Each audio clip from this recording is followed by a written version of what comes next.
બનાસકાંઠાના સાંસદ ગેનીબેન ઠાકોરને એક ભુવાએ ચીમકી ઉચ્ચારી છે। ચીમકી એ રીતે ઉચ્ચારવામાં આવી કે ભુવાઓ પર બોલવાનું બંધ કરો તો સારું છે। આ ભુવાએ નામ લીધા વિના ગેનીબેનને પડકાર પણ ફેંક્યો છે। ભુવાનો 5000 થી વધુ બાધાઓ ચાલુ હોવાનો દાવો, લોકોના દુઃખ મટાડ્યા હોવાનો પણ આ ભુવાએ દાવો કર્યો છે।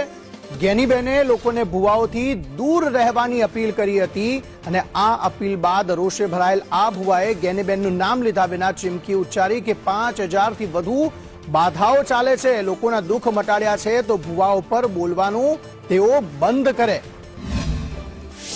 ભુવાનું નેનું જો ને કે કંટ્રોલ મારું છે, પણ મહેરબાની કરીને કોઈ ભુવામાં ફસાતા નહીં। તમારું જે કર્મ છે એનું ઈ છે અગત્યનું છે।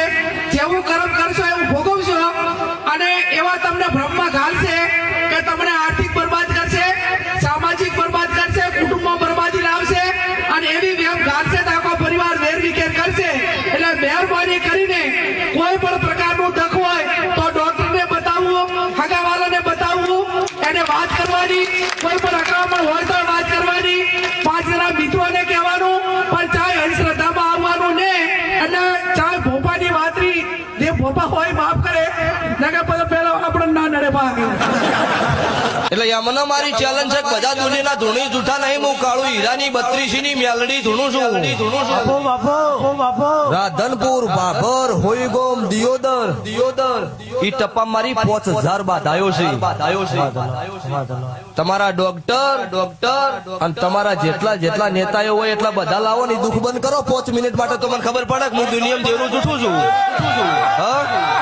અને આજે સભાવાળો ત્યારવાડા તેર અડકાયા છે, નિદાડો કોઈ ડોક્ટર કે કોઈ દુનિયાના કેવા વાળો કોઈ પૂછવા વાળો નતું, ઇંદાડો ઠાકોરનો તેર સભાવાળો અડકાયા થયેલો ફરતો ઇંદાડો હું છોડાવનારી મેલડી છું।